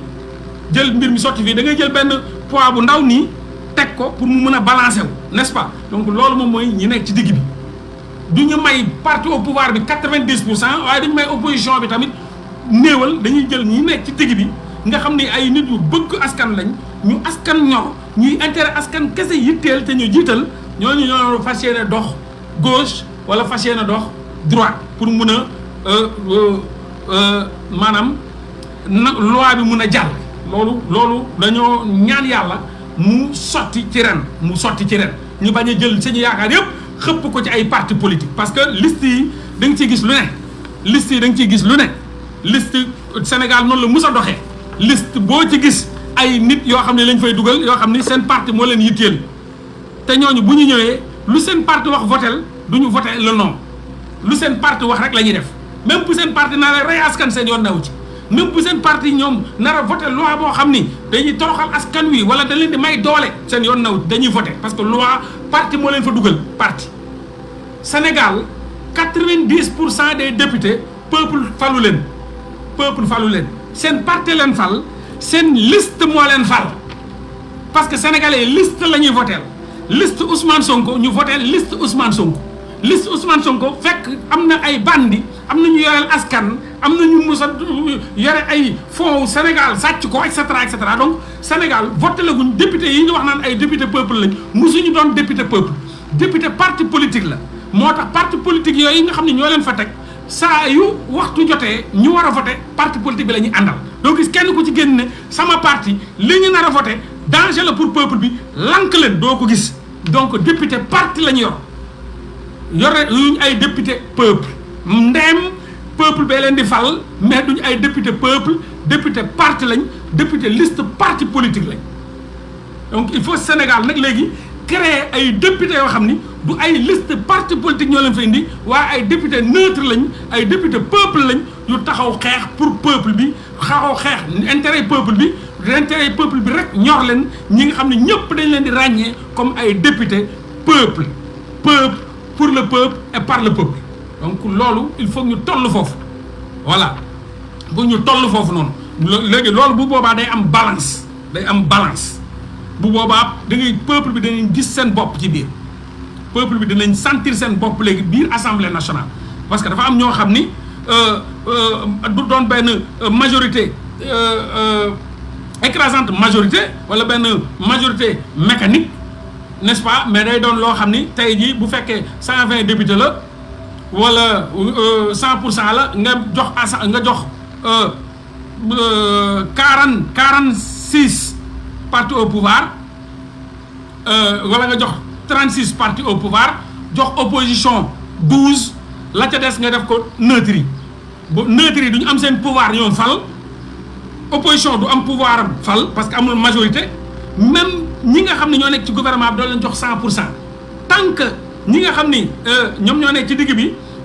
balancé wuñ ci ñoom duñ am dara bu boobaa nag da ngay gis vraie assemblée nationale assemblée nationale du peuple par le peuple et pour le peuple bu soobee yàlla donc loolu lu ñu gëm la te lu ñuy waajal la te bés bu ñu dissoudre assemblée nationale dinañ jóg ci loolu te dinañ ci def ay démarches dinañ ci wax dinañ jël micro bi nañ wax ak sénégalais yi pour ñu bañ a jël lépp jox ko ñële opposition wala bari jël ñëpp jox ko pouvoir bi ndax boo ko joxee lu mu la def mënatuñ ci dara il faut 5 ans te bu boobaa nag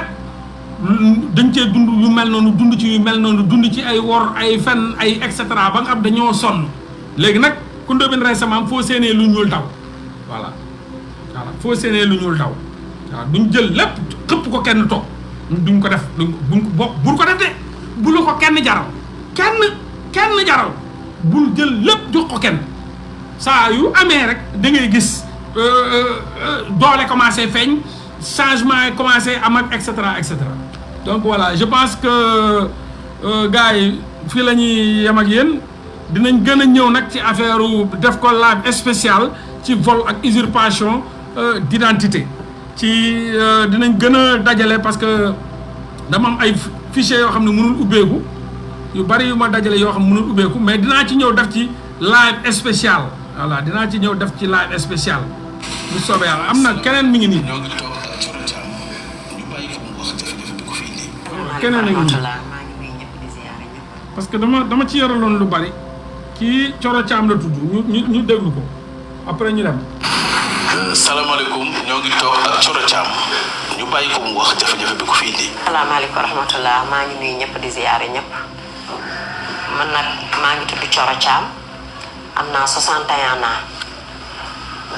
maa ngi juddoo ñaari tali samay këyit yëpp ma daan ko amee mairie jaune bee fa laa dina amee sama këyit yëpp ci laa am sama passeport ci laa am sama permis ci laa am sama këyitu doom yëpp ci laa ko am. d'accord amoon nga ci carte d'identité yi. am naa ci carte d'identité yi numéro gi am naa basang gi. ba ci carte d'identité yi mujj yi. ba ci carte d'identité yi mujj yi am naa ko. d'accord lan moo xewoon ba nga bëggoon a dem sa extrait di ko wuti ñu ne la amatoo fi extrait. parce que dama feebare Gabon mu ñëw di faju si sama doom yi bëgg ma ñëw pour fajoo ji Italie ñu laaj ma loolu ma dem di ko wuti ci boobu ba léegi nag mi ngi bëgg a def at. d'accord ma fexe ba am ko. sa doom yi ñoo soxla woon say këyit yu doog yooyu ngir xool nu ñuy mën a def ba yóbbu la. léegi ba nga fa demee ñoom luñ la wax ñu ne la extrait bi lu ci ne. ñu ne ma extrait bi dafa numéro bi dafa xotteeku numéro registre bi amatul sama numéro amatul registre bi dafa xotteeku. d'accord yow maanaam xam nga registre ay page la. waaw. donc yow bi ñu yegsee ba ci sa page dañoo fekk ñu xotti ko. dafa xotteeku waaw. d'accord boobu ba léegi loo ci def. dama cee daw ba sonn. bis bu ne ma dem mairie su ma demee ñu ne ma dañoo grève su ma demee ñu ne ma dañoo grève.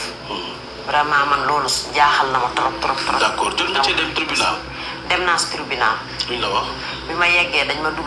wut ñaari témoin indi jëf papier yi ma laajoon yëpp ma joxe ko ñu bindal ma kayit ni ma dans 15 jours ma dellu si waat ñu rejeté waat dossier yi yebalaat ma ni ma naa dellu mairie.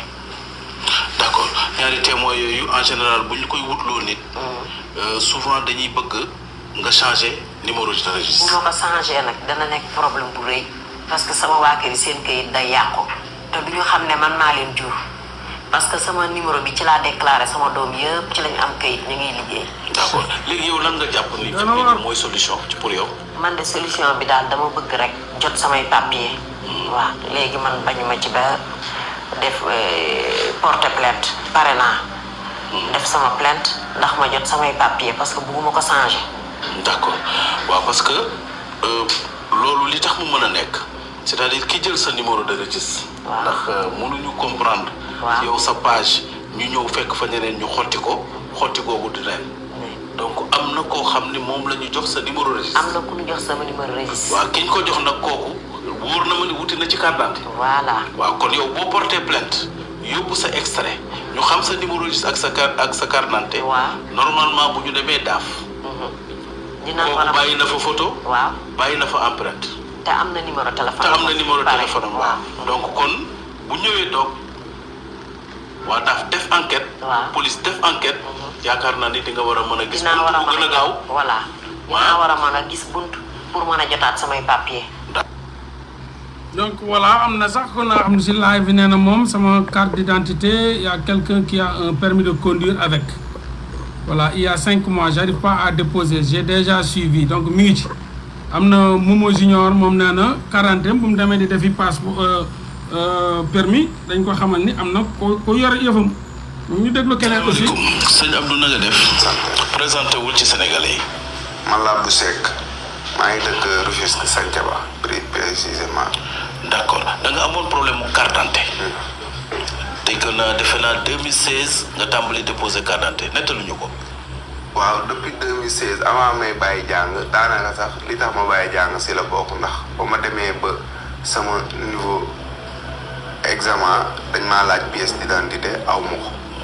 ma jug dem déposer carte d'identité mais police ville laa déposé en 2016 les police ville ba ma déposé jox nañ ma récépissé bi yor naa ko ba délai bi jot ma dem di récupérer sama pièce ñu ni ma pièce bi munoo see jot waxuñu ma lu leer la après si laa dem laajtewaat utiwaat information ñu ni ma këyit bi dafa am ku si am pièce d'identité léegi mooy sa extrait de mooy sama extrait de naissance registre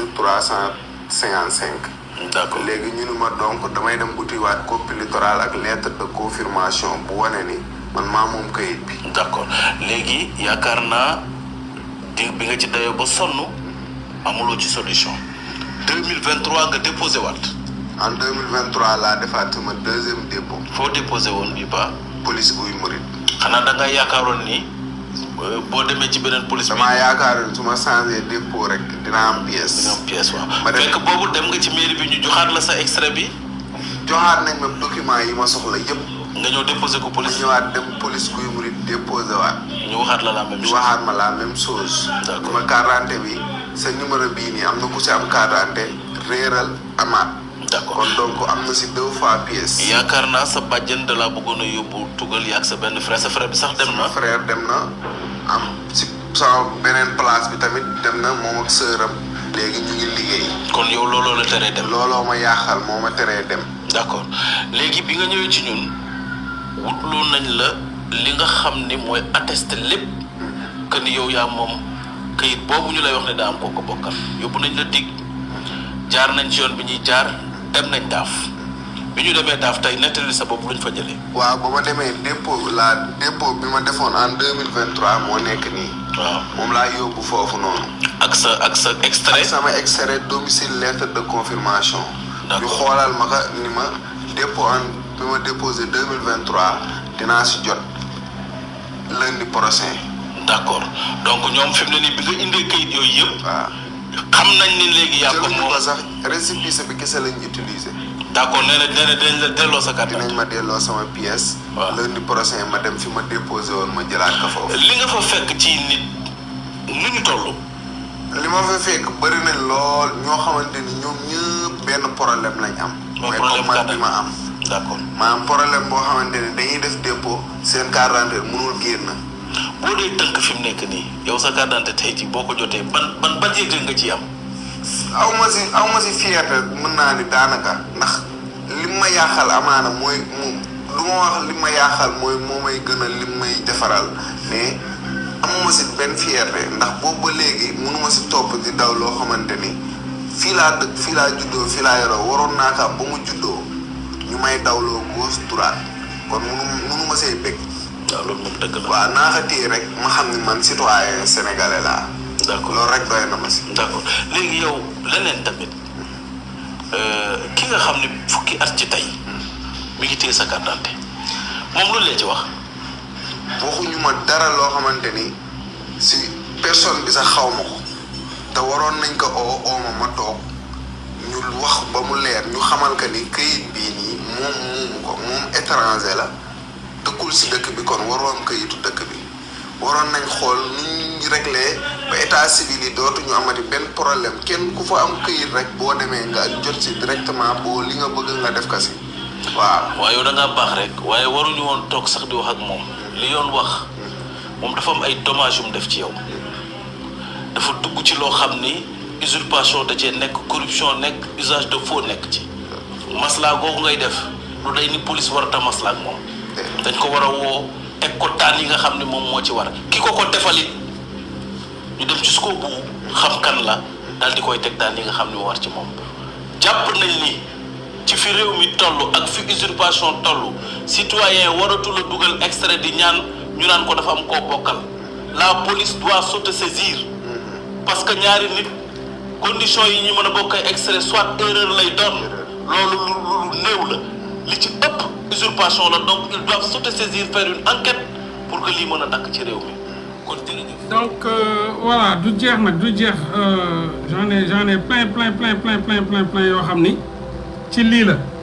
donc seede yi moo am solo luñ ci yor du jeex du xaaj gouvernement bi nag yëg nañ lépp la police est complice les officiers d'état civil sont complices l'administration est corrompue c'est-à-dire le Sénégal fait partie des pays les plus corrompus au monde te loolu yàgg yéen ñëpp yëg ngeen ba suñ jonn yàlla tey nag bu sénégalais yi jógul moo tax ma ne leen ay sanctions yu metti dina am ay sanctions yu metti parce que 100 jours yi gis nañu sénégalais yi changé wuñu jóguñu pour changer taxawuñu ci yoonu jubal jubbanti il la réclame nag ku mu neex réclamer le jubal jubbanti mais kenn ci ñoom nanguwul jub kenn ci ñoom nangul jubal kenn ci ñoom nangul jubbanti donc nag sachez que daan yi dina metti sanctions yi dina sévère parce que lii ñu gis nii ni sénégalais yi jógtee nii ces 100 jours là bu dee dañuy xool ni ba xam am na jubal jubbanti 1% amu ci 1% de jubal jubbanti amul Sénégal donc yaakaar naa ci kii laay tëjee balaa maa dem. salaamaaleykum donc dama continuer ça incha allah. tur wi naka la. Assane Cissé. Assane Cissé.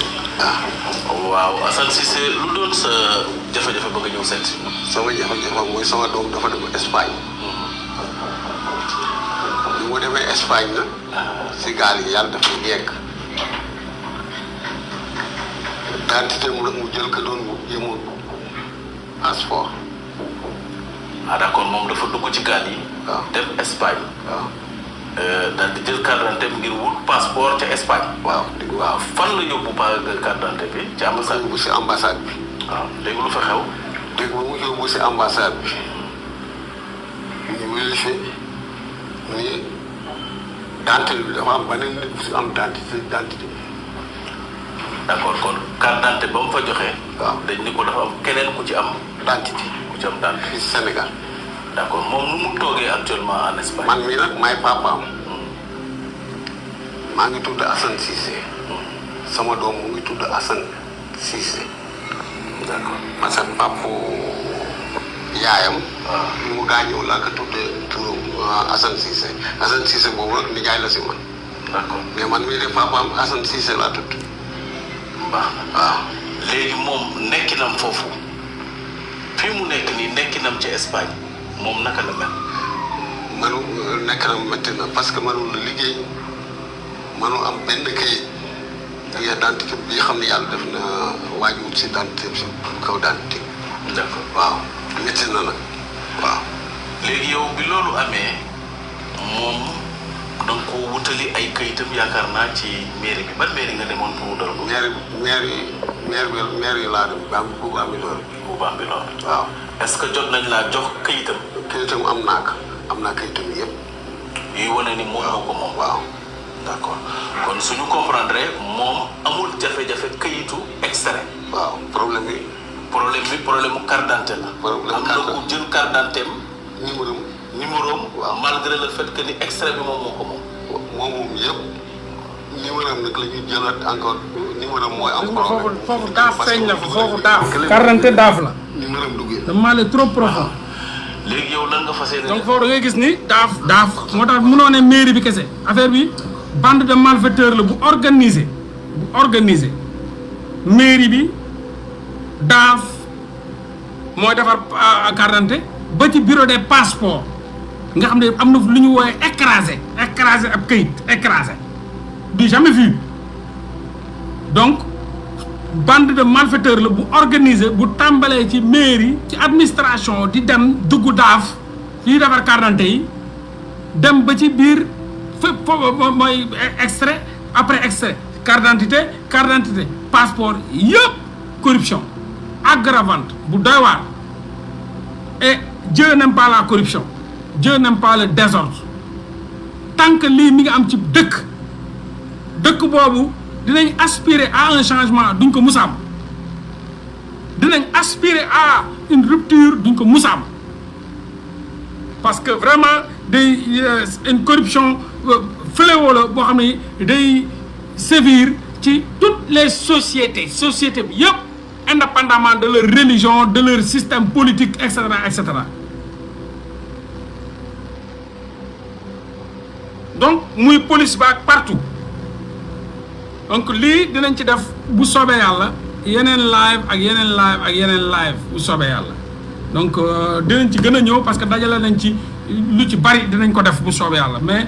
te dinañ jëlaale tamit ay yeneen nit yuy wax pour wane ne problème yi ñu ngi koy appréhender le gouvernement suit de près ñu ngi koy suivre nag lii ngeen gis nii gouvernement bi da ko fay fekk mais bëgg na ko régler te incha allah dinañ ko régler bu soobee yàlla dinañ ko régler voilà luñ njëkk a def rek am na solo mooy nangu ni lii am na fi moo tax ren amul benn problème ci nit yu amul këyit ñu def passé ay examen li nga xam ni jamonoy Abdoulaye Wade ba Abdou Diouf ba Macky Sall ku amuloon këyit même bu ñu ne usurpé sa këyit ñëpp xam ne dañ ko usurpé doo def examen wala doo am liggéey wala dara mais ak le gouvernement de Sonko Diomaye pour une première fois dans l'histoire du Sénégal bu ñu ñëwee gis problème bi xam nañ ni problème bi am na fi et ils sont au courant moo tax ren ñu def benn décret accepté que képp ki nga xam ni wane nga indi nga extrait wala luy wane ni sénégalais nga wala fii nga ne maanaam mun ngaa def examen sans nga indi kayit boobu loolu moo tax ñu ci bari def nañ ñii BFEM ñenn am nañ te pourtant seen kayit dañ ko usurpé ñii bac problème boobu amu fi ren ñii entrée en sixième problème boobu amu fi ren donc macha allah premier pas bi am na solo donc lu ci des nag mooy dinañ appréhender problème bi dinañ ko régler bu soobee yàlla incha allah donc step by step comme nu ma ko waxee sénégalais yi nag jóg leen ci coppite jóg leen ci coppite jóg leen ci jubal jubbanti avant de réclamer ton droit il faut s'acquitter de tes devoirs avant de réclamer ton droit il faut s'acquitter de tes devoirs donc pour l'instant di woo sénégalais yi ñu matal seen devoir avant ñoo wax ay waxu droit wala lii am nañ ci droit ñu acquitter ci seeni devoir incha allah donc le combat continue dinañ gën a ñëw ci li mel nii bu soobee yàlla suñu borom subhanahu wa taala